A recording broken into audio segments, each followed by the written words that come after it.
Bonjour, aujourd'hui je vous propose un nouveau numéro de Vidéomag au centre de formation AFPI situé zone Leurette à Gravelines.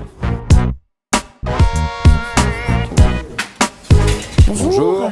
Donc vous êtes Jean-Christophe Leprêtre, donc vous êtes responsable du département relations entreprises à l'AFPI. C'est tout à fait ça. Donc on peut dire aujourd'hui que le centre se porte bien. Alors on se porte bien puisqu'on accueille 1000 stagiaires à l'année. Dont depuis quoi, 2010 donc en fait Depuis 2010, date de notre installation. Oui. Sur ces 1000 stagiaires, on a une forte activité en formation professionnelle continue sur des métiers très spécifiques comme la mécanique machine tournante, la robinetterie, l'assemblage boulonné qu'on verra tout à l'heure, la partie amiante, tout ce qui est plateforme pédagogique amiante, la peinture, dont on vous parlera également dans le cadre de nos collaborations et de nos chartes de partenariat avec nos fidèles partenaires, donc que sont l'APAV et IFI Peinture. Donc la AFPI est à l'écoute de ces entreprises adhérentes, on peut dire, parce que vous êtes une association. Alors, effectivement, dans le cadre de notre association, notre seule feuille de route, c'est de rendre service aux adhérents. Donc c'est pour ça qu'on a des chargés de relations entreprises. L'objectif, c'est d'écouter et de collecter le besoin de formation de l'entreprise adhérente et d'y répondre. Donc quand vous ne pouvez pas en interne, vous faites appel à des entreprises extérieures. Alors très souvent dans les métiers qui sont les nôtres, la chaudronnerie, la tuyauterie, la mécanique, l'électrotechnique, on est dans notre champ de compétences. Aujourd'hui, les entreprises ont de plus en plus des besoins très spécifiques à développer et c'est ce qu'on va voir là tout de suite avec la partie amiante. Et donc là aussi, on a mis en place une collaboration et on est allé chercher les plus compétents du domaine, à savoir la PAV, pour collaborer sur une plateforme pédagogique amiante qu'on va découvrir. Donc qui a été mis en place depuis 2014 ? Alors qui est en place depuis 2014 et qui a été rénové en totalité en 2016 pour répondre au nouveau cahier des charges et pour qu'on ait les agréments. Donc aujourd'hui, on est agréé en sous-section 3, la partie désamiantage, et en sous-section 4, la partie amiante, travaux de maintenance en ambiance amiantée. Et donc on a reconstitué ce que les gens retrouvent sur chantier. D'accord, vraiment une situation en cas concret, je dirais. Le but du jeu, c'est de mettre les gens en situation. D'accord. Et donc, que ce soit en termes d'équipement, en termes de masques ventilés, mais surtout en termes de sortie des déchets amiantés.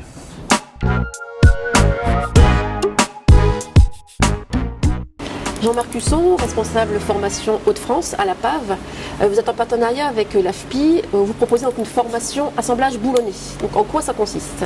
Alors au départ de l'opération, tout est venu d'un besoin d'EDF d'être certain de la fiabilisation, de la fiabilité de ces installations en termes d'assemblage boulonné. Et donc c'est pour ça que nous avons développé une maquette pédagogique spécifique, réelle, que l'on voit ici, et qui permet de valider les compétences des intervenants suivant les procédures qui sont imposées par EDF. Alors c'est une maquette à taille réelle, on le voit actuellement, qui est composée d'un système de tuyauterie et de brides que l'on va serrer à l'aide de clés dynamométriques. La particularité, c'est que cette maquette est équipée de capteurs de pression qui permettent, grâce à un ordinateur, de visualiser le résultat effectif du serrage, ce que l'on ne peut pas faire en situation réelle. Donc là on voit bien en fait, ça permet de voir en fait les boulons s'ils sont bien serrés ou pas. Voilà, on voit le résultat, c'est-à-dire qu'au-delà du couple de serrage, on sait si l'objectif étant qu'il n'y ait aucune fuite à court, moyen et long terme, ce qu'on appelle la fiabilisation de l'installation. Donc comment ça se passe en fin de formation ? Il y a quoi, une validation qui est accordée ? À la fin de chaque formation, on a un référentiel de compétences et on va pouvoir valider les compétences des différents stagiaires suivant le référentiel qui est imposé aussi par EDF. D'accord. Donc là la formation va se faire en continu à l'AFPI ? Alors cette maquette-là va tourner en termes d'APAV sur les différents sites. APAV et AFPI dans le cadre du partenariat, en étant effectivement au plus proche des centrales nucléaires.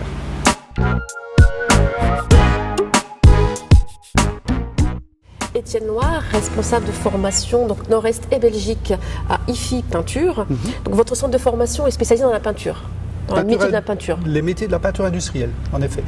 Donc IFI Peinture est un organisme de formation privé qui assure des formations préparatoire pour les demandeurs d'emploi ou pour les salariés d'entreprise dans les métiers de la peinture industrielle. Bon, d'autres métiers, les composites et les traitements de surface par galvanoplastie. Mais le corps de métier de notre... C'est la peinture industrielle. Là, justement, vous avez un partenariat avec l'AFPI Gravelines. Vous pouvez nous expliquer en quoi il consiste? L'intérêt d'un partenariat avec l'AFPI, c'est de pouvoir disposer des infrastructures de l'AFPI et d'y venir avec des équipements de formation pour le métier de la peinture industrielle. C'est-à-dire que nous y amenons des cabines de peinture. Il y a 2 cabines qui vont venir, il y a 2 donc, cabines qui vont être installées sur le site. Ici fin janvier.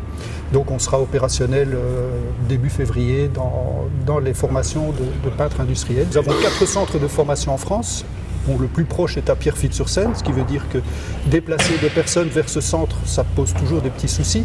Donc le fait de pouvoir disposer d'unités mobiles dans lesquelles nous avons investi et de se rapprocher du bassin d'emploi et des besoins des entreprises, évidemment, est un atout considérable. Alors on profite du partenariat avec l'AFPI pour disposer de locaux qui disposent de tous les équipements nécessaires en termes de locaux sociaux, vestiaires, sanitaires, etc. Oui. Et puis d'espaces de travail qui sont chauffés, qui conviennent parfaitement à nos activités. D'autre part, le partenariat, l'AFPI étant présent localement, a une réputation, a déjà une connaissance du tissu économique local, donc c'est évidemment un atout supplémentaire, en plus de nos contacts et nos clients historiques avec lesquels on traite. Ça permet de répondre aussi à une attente et aux besoins des entreprises locales, évidemment. Donc il y a une agrégation qui est en cours Alors, donc là, on peut assurer à partir de début février des formations pour des demandeurs d'emploi. Ça dépendra des financements obtenus du Pôle emploi ou du Conseil régional. Par contre, on forme aussi des salariés d'entreprise et une des grosses formations qui est demandée, c'est la certification ACPA. C'est-à-dire que c'est une certification d'opérateur peintre pour des ouvrages génie civil en général, donc des grands ouvrages, où l'exigence de certification est primordiale effectivement pour réaliser les travaux. Elle est indispensable. Elle est indispensable, oui, tout à fait. Donc là, on va pouvoir assurer ces formations dans cet espace et nous avons introduit une demande d'agrément en fait, pour y faire passer également les examens. À l'heure actuelle, les examens doivent se faire dans des centres reconnus et le plus proche est à Pierrefitte-sur-Seine. Donc, dès le moment où on parvient à faire reconnaître ce centre comme centre d'examen, les entreprises ne seront plus obligées d'envoyer leurs salariés à Paris. Ça pourra se faire à Gravelines. Donc c'est un atout justement pour l'AFPI. C'est un atout pour tout le monde. L'ACPA est évidemment demandeur également, puisque dans les Hauts-de-France, il n'y a pas d'autres centres. Et donc évidemment, c'est un intérêt aussi d'avoir une présence dans la région. Tout à fait. Merci beaucoup. Je vous en prie. Vous l'aurez compris, le centre AFPI de Gravelines est un centre de formation en constante évolution. On se retrouve pour un prochain numéro de Vidéo Mag le mois prochain. À bientôt.